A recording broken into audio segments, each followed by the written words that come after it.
안녕하세요. 레인보우 다이아 크리스탈 인사드려요. 기적 방송국입니다. 우주 채널이죠? 네.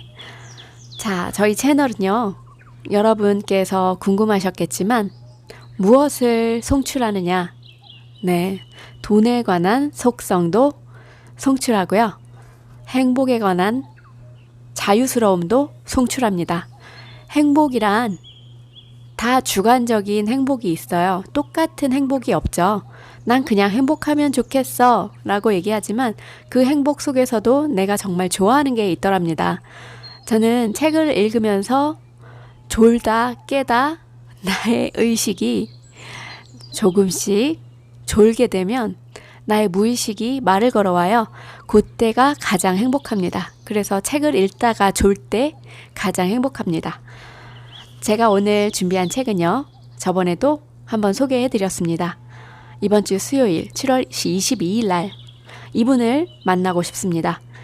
돈의 속성, 최상위 부자가 말하는 돈에 대한 모든 것을 김승호 회장님께서 말씀해 주시는데요. 유튜브 1100만 명이 시청한 돈의 속성의 완결편이고자 합니다. 우리 김승호 회장님이 스노우폭스 출판사를 내셨잖아요. 예전에 제가 김밥 많은 CEO, 생각의 비밀을 소개할 때 그 책은 황금사자였는데, 이제 모든 우리 김승호 회장님의 책들은 스노우폭스입니다. 한 살이라도 젊었을 때 읽어야 한답니다.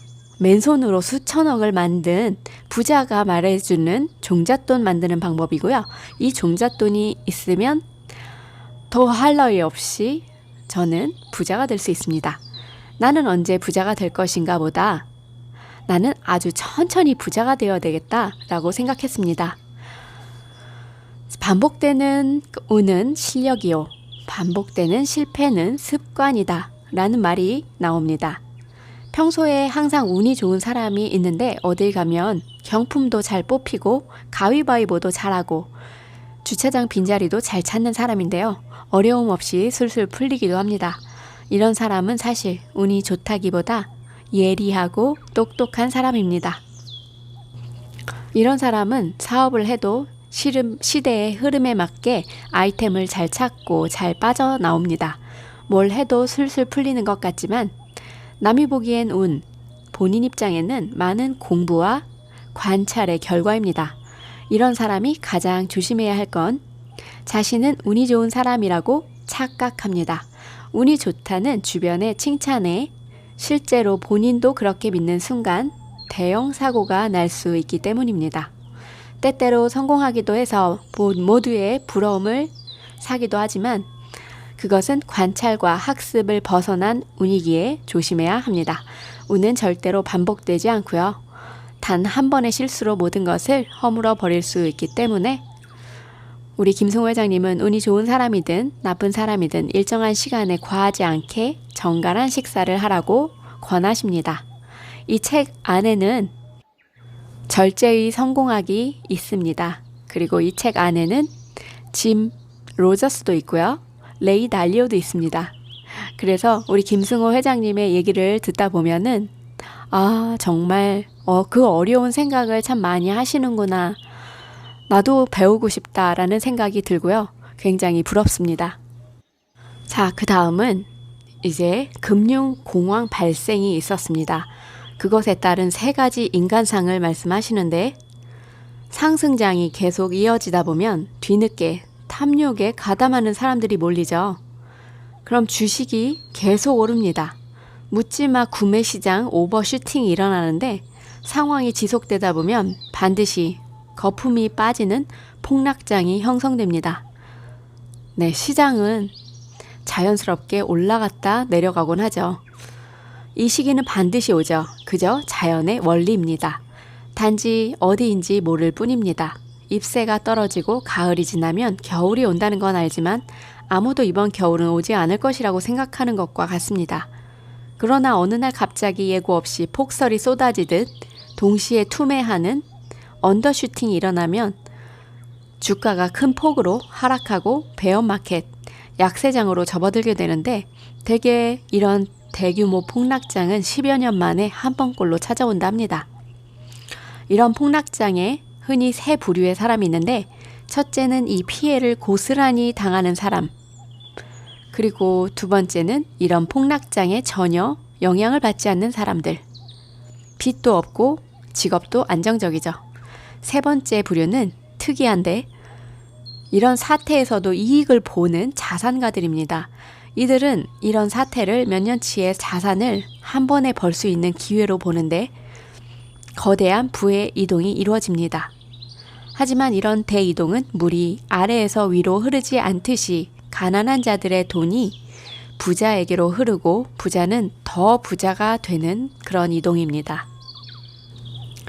산업과 경제에 대한 근본 가치를 믿는 낙관주의자들은 세상이 결국 전진할 것임을 믿습니다. 그들의 야망은 매번 성공해 왔습니다. 그러나 이들의 성공이 수백 년간 이어졌음에도 막상 그때가 오면 모두 고개를 숙이고 숨어버립니다. 그것이 신이 세상을 이끄는 방식인 것 같습니다. 가장 큰 부의 이동은 항상 매번 이런 식입니다.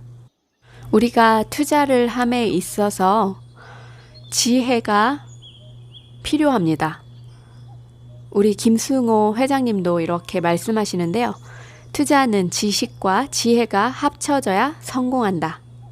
흥미로운 것은 어느 분야를 통해서도 최고 수준에 다다르면 비슷한 철학적 관점을 지니게 된다는 것이다.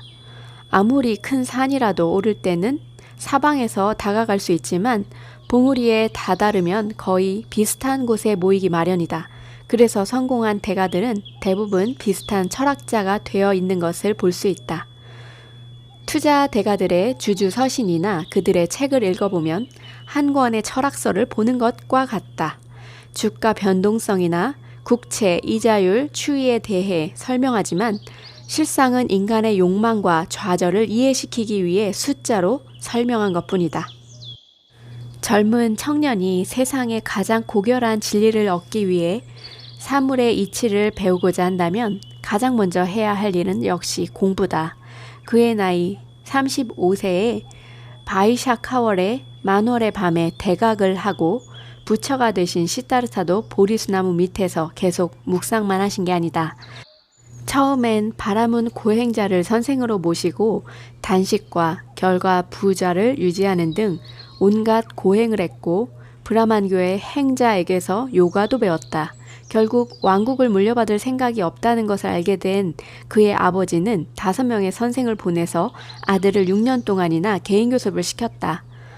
예수님의 산상수훈 설교는 예수의 가르침 중 으뜸으로 알려져 있는데 1947년 이스라엘과 요르단 사이의 사해 근처 쿰란 동굴에서 유대교의 한 종파인 에세네파의 고문서가 발견됐는데 유대 지파 중에서 에세네파는 금욕주의, 의로움, 경건함을 중시하는 지파였다. 당시 집권 세력이었던 사두개파와 바리새파의 박해를 피해 이런 기록들을 동굴에 숨겨놓았던 것이다. 오래된 이 문서에는 예수님의 산상수훈의 설교가 담겨 있다. 그 외에도 초대 교회의 용어와 조직의 에세네파의 흔적이 많이 남아있다. 이 기록물들이 예수님이 태어나시기 150년에 만들어진 것으로 보아 예수님이 에세네파의 교육을 받았다는 것을 짐작할 수 있다. 예수님은 혼자 목공일을 하면서 독학을 하신 게 아니었다. 신의 경지로 간 분들도 공부를 하는데 우리는 말할 것도 없다. 학문은 우리가 지혜를 얻는데 필요한 그릇과 같다. 지혜라는 성수를 담아 오려면 그릇을 가지고 가야 한다. 영어와 수학 같은 학문이 지혜를 얻는데 무슨 도움이 되냐 물을 수 있지만 다른 언어를 하나 배우는 것은 다른 문화를 통째로 내 안에 가져오는 것이다. 수학을 배우는 것은 인간 사회의 가치 체계를 누구나 인정할 수 있는 형태로 이해하게 해준다. 기초 학문을 배우는 건 지루하고 괴롭지만 무조건 외워야 하는 경우가 많기 때문이다. 그러나 이런 무조건적인 암기를 건너뛰고는 지혜를 얻을 방법이 없다. 모든 지혜는 언어와 문자로 표현하고 설명해야 하기 때문이다. 투자의 대가가 되기 위해서는 언어와 수학을 누구보다도 잘 해야 한다. 그래야 세상과 사업을 해석할 줄 알기 때문이다. 이렇게 오랜 성공과 실패를 경험하다 보면 지극히 세속적인 투자 세계에서도 나만의 철학이 탄생하는 것이다. 나는 그것이 무엇이든 한 분야의 대가가 된 사람들을 철학자라 생각한다. 위대한 철학자는 생각의 각성에서만 출현하는 것이 아니라 지독하고 지루한 공부와 몸의 움직임 끝에서 탄생한다고 믿는다. 부자가 되기 위해 우선 당장 할 수 있는 이 한 가지가 있습니다, 여러분. 브라질에 있는 날개의 날갯짓이 미국 텍사스의 토네이도를 발생시키는 나비 효과를 들어보신 적이 있으시죠? 지금부터 내가 말하는 것이 독자 여러분의 새 인생에 나비 효과가 될 수 있기를 바라면서 말씀을 마지막으로 드리겠습니다. 이 글을 읽는 것을 마치면 자리에서 일어나 포스트잇과 필기구를 챙기고 장갑을 낀 후에 집안에서 가장 큰 이불을 가져다가 거실 바닥에 펼쳐놓자. 먼지가 날 수 있으니 창문은 열어놓자. 그리고 이불의 정중앙에 서서 집안의 사방을 향해 인사를 한 번씩 합니다. 입으로 조용히 소리내어 집 안에 있는 물건, 여러분 안녕하십니까? 오늘 여러분들을 모시고 정리정돈하는 시간을 갖겠습니다. 라고 말한다. 인사를 마치면 모든 집 안에 서랍에 있는 모든 물건을 이불 위에 꺼내 놓는다. 단, 쏟아 부으면 안 된다. 하나씩 달걀 다루듯 이불 위에 차근차근 올려놓고 얼마나 쓸데없이 많은 물건을 모아왔는지, 한 번도 쓰지 않은 물건이 이렇게 많은지, 얼마나 이유 없이 서로 섞여 있었는지 알게 된다. 부끄러울 것이다. 부끄러워해야 한다. 이제 무릎을 꿇고 앉아 사죄와 존중을 담아 물건 하나를 집어들고 이 물건이 나를 설레게 하는지 느껴본다. 설렘을 무엇으로 표현해야 정확할진 모르지만 애정이 느껴지고 여전히 간직하고 싶은지 마음에 묻는 거다. 일본의 정돈의 여왕 곤도 마리에가 반드시 권하는 방법이다. 여전히 설레는 물건은 오른쪽에 둔다. 그러나 그 반대의 물건들은 그동안 고마웠어 혹은 사용하지 않고 버려둬서 미안해 라고 말하고 안녕 잘가 라고 인사한 후에 왼쪽에 모아둡니다. 아무리 사소하고 하찮은 물건이라도 같은 방식으로 인사를 마치고 분류해 놓습니다. 기부하거나 팔고 버릴 것들은 버립니다. 이제 오른쪽에 있는 물건 그냥 그대로 서랍에 넣지 말고 종류별로 분류해서 한 서랍에 한 종류씩 넣어줍니다. 자리를 잡은 서랍에는 포스트잇으로 가족의 이름을 임시로 적어 놓습니다. 물건의 정리가 다 끝나면 사무실에 쓰는 전문 레이블 기계로 서랍마다 해당 이름을 적고 정갈하게 인쇄해서 예쁘게 붙여 놓습니다. 너무 크면 오히려 보기 흉합니다. 일이 다 끝나면 이불을 정리해 다시 넣고 차 한잔하며 반드시 반성의 시간을 갖습니다. 이렇게 정리해보면 우리가 얼마나 세상의 물건을 함부로 대했는지 알게 됩니다. 네, 잘 들었습니까? 우리 요즈님들, 제가 말씀드리고 싶은 것은 이거였습니다. 김승호 회장님의 이런 돈에 대한 원칙, 그리고 우리 주식을 하시거나 아니면 마음 공부를 하시는 분들 모두 다 적절히 배합을 해서 지혜롭게 욕심 갖지 말고요. 내가 지금 생각하는 이 생각 자체가 욕구인지 아니면 욕망인지 욕심인지를 생각해 보는 것이 가장 적절한 시작점이 아닐까 합니다. 우리 김승호 회장님께서 굉장히 비유하시는 게 너무 정확하시다 보니까 이 김승호 회장님이 책을 내신 게 굉장히 오래 전인데 이 책들이 너무나 좋았습니다. 마중물이라는 것도 김승호 회장님께 들었고 수곽이라는 것도 김승호 회장님께 들었습니다. 우리 우주님들 각각 분들에게 마중물이 되었으면 합니다. 아주 오래전에 우리는 물 펌프가 있었는데 지금은 물 펌프가 없잖아요. 근데 그 펌프에는 물이 나오게 하기 위해서는 마중물이라는 것을 준비했다가 부었습니다.